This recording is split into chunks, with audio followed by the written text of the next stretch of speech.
So we're trying to really excavate the Klain building, or at least find it. It stood for about 16 years here on campus, and it was the first building built on CSU. It housed the first president of CSU, and it was a chemistry building for a while and had a greenhouse attached to it.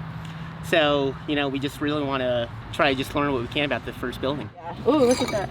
I kind of had a hunch that this is where my life would be headed, was to field archaeology, and that's kind of just been affirmed. To actually be working on a big project like this has been awesome. All we had was the reports of when the Klain building was built and also its dimensions.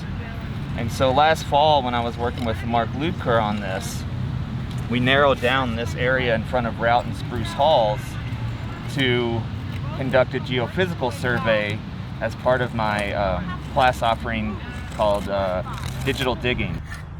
In class, you're getting the theory and the idea behind it and some of the methods that you are supposed to use as an archaeologist, but out here you're actually able to participate in that, use the equipment, learn how to take field notes, just all that good stuff that you need to actually participate in the professional field. So this is an image that I've kind of captured on my phone of our ground penetrating radar data. This diagonal line is the modern walkway here. And then you see two rectilinear features. One is what we think is the foundation of the Klain building. In fact, it matches the exact dimensions of the Klain building.